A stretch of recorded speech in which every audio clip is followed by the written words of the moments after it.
சாய்ராம். என் அன்பு செல்லமே, என்னுடைய அழகான தங்கமே, வாழ்வில் நீ எப்பொழுதுமே யாரை பற்றியும் பின்னடி தேவையில்லாமல் பேசியது கிடையாது. முக்கியமாக ஒரு நபர் உனக்கு பிடிக்கவில்லை என்றால் அந்த நபரை விட்டு ஒதுங்குவாய்.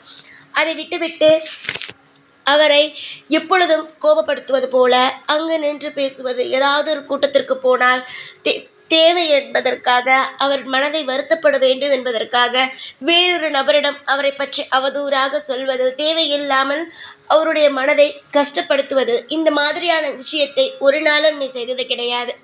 மற்றவர்கள் செய்தால் கூட அந்த இடத்தில் அவர்களிடம் எதுவும் சொல்லாமல் நகர்ந்து வந்து விடுவாயே தவிர, யாரை பற்றியும் நீ எப்பொழுதும் எந்த ஒரு விஷயத்தையும் தவறாக பேசியது கிடையாது. ஒரு நபரை உனக்கு பிடிக்கவில்லையா, அந்த இடத்தை விட்டு நகர்ந்து வந்து விடுவார். அதுபோலத்தான் உன்னுடைய வாழ்க்கையில் இதுவரைக்கும் நீ செய்து கொண்டு இருக்கிறாய். ஆனால் உனக்கு பிடிக்காத 2 குடும்பங்கள், அதாவது நீ எப்படித்தான் வாழ்கிறாய் பார்த்து விடுவோம் என்று உன்னிடம் சவாலெல்லாம் விட்டார்கள் அல்லவா, அவர்களுடைய தயவு இல்லாமல் உன்னால் வாழவே முடியாது என்று நினைத்து கொண்டு இருக்கிறார்கள் அல்லவா, அவர்கள் உன்னை பற்றி பின்பு 2 குடும்பமும் சேர்ந்து தேவையில்லாத வார்த்தைகளால் பேசிக்கொண்டுத்தான் இருக்கிறார்கள்.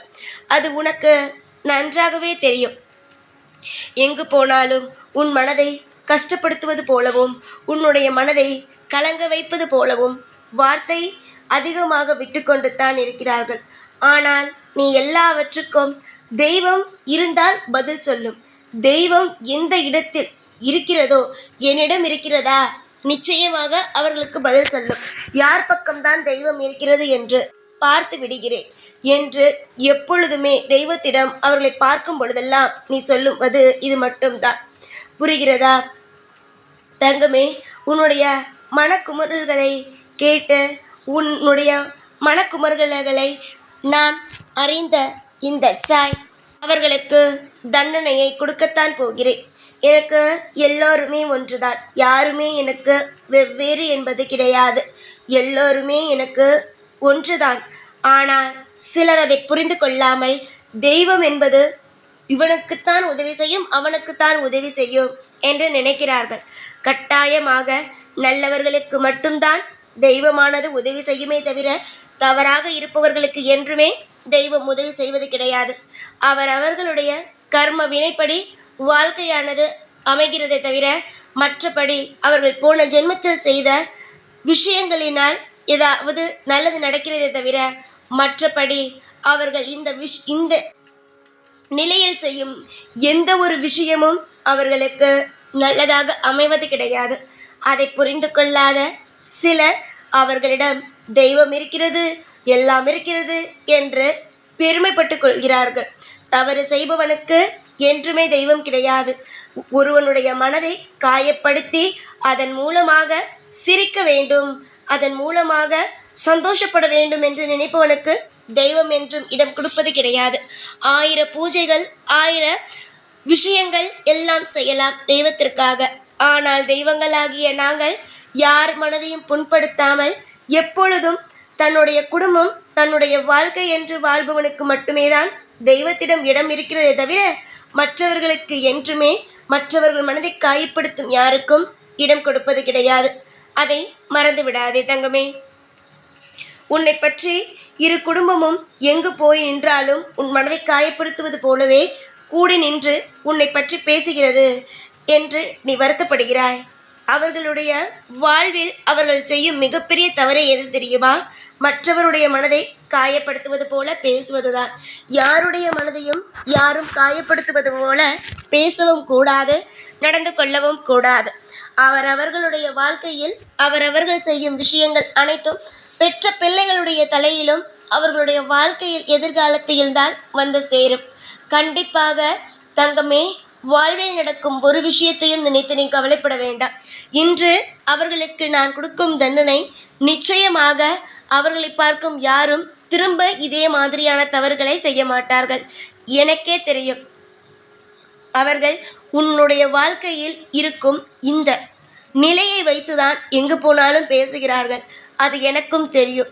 முக்கியமாக அவர்கள் கொஞ்சம் வசதியாக இருக்கிறார்கள், உன்னிடம் வசதி குறைவாக இருக்கிறது என்று தெரிந்துதான் அவர்கள் இந்த மாதிரியான பேச்சுகளை எல்லாம் பேசிக்கொண்டு இருக்கிறார்கள்.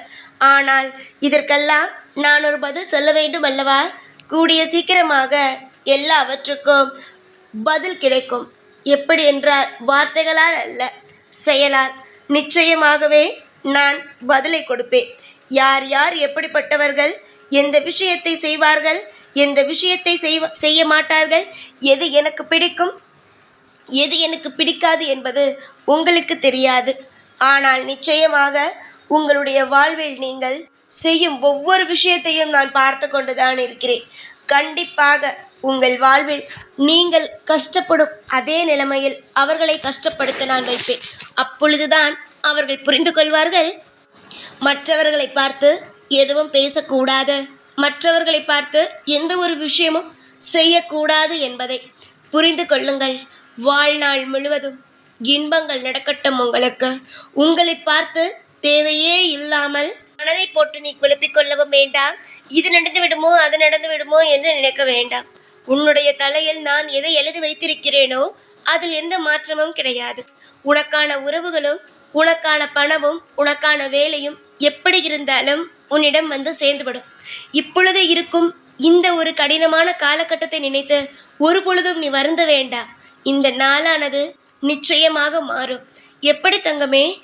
ஏழையாக இருந்தவர்கள், பணத்துக்கு கஷ்டப்பட்டவர்கள் இன்று உன்னை பார்த்து இந்த மாதிரியெல்லாம் பேசுகிறார்கள். வாழ்க்கையில் முன்னேறி இருக்கிறார்கள் என்றால் அவர்கள் திடீரென்று தானே வாழ்க்கையில் முன்னேறினார்கள். அவர்கள் பழைய விஷயத்தை எல்லாம் மறந்துவிட்டு ஏற்கனவே பிறந்ததிலிருந்து வசதியாக இருப்பது போலத்தானே அவர்கள் நடந்து கொள்கிறார்கள்.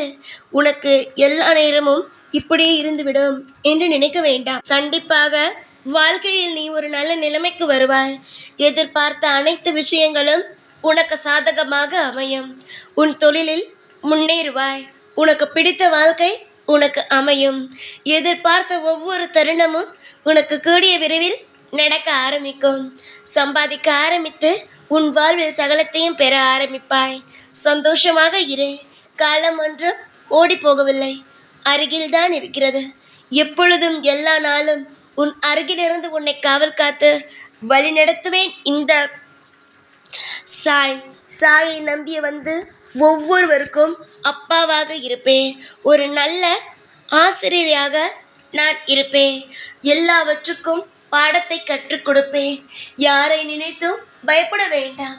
ஏனென்றால் இந்த சாய் இருக்கும் பொழுது எல்லாமே உனக்கு சாதாரணமாக கிடைக்கும். இப்பொழுது நினைக்கலாம், எல்லாமே அவஸ்தைப்பட்டுத்தானே என் வாழ்க்கையில் எல்லாம் கிடைக்கிறது என்று. ஆனால் கிடையாது. அவஸ்தையே படாமல் உன்னுடைய வாழ்க்கையில் எல்லாவற்றையும் நீ பெறலாம். சந்தோஷமாக இரு. எப்பொழுதும் உன் கூடவே இருப்பேன். இந்த சாய்நாள். ஓம் சாய்ராம்.